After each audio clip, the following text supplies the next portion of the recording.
The casualties of Yemen's war are not just those hit by the bombs and bullets.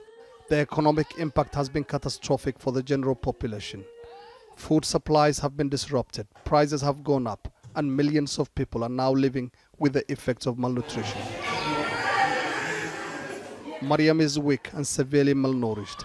She is 10 months old but weighs just 3 kilograms, the weight of a newly born baby. Mariam's been sick since she was born.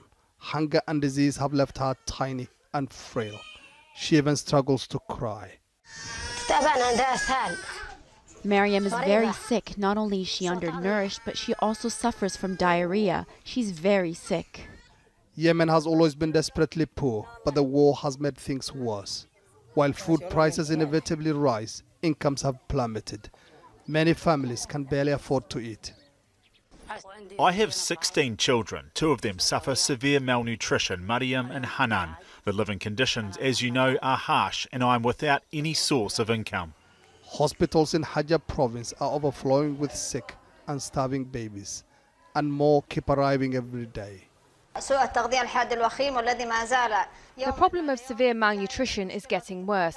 The consequences of 4 years of war are clearly visible here, from severe malnutrition to deformed newly born babies. Breastfeeding mothers also suffer from undernourishment.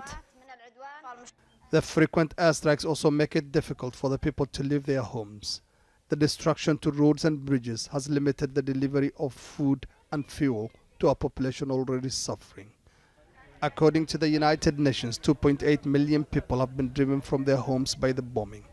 Its humanitarian chief has warned of a clear and present danger of famine. Many of the displaced are living in grim camps in the middle of the country, surviving on meager relief handouts, whose deliveries are few and far between.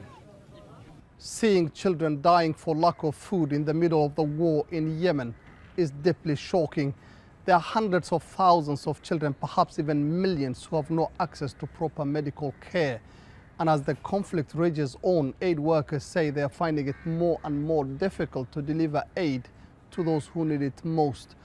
They now hope that the famine, just like the war that caused it, won't be forgotten too. Mohammed Adu, Al Jazeera, Djibouti.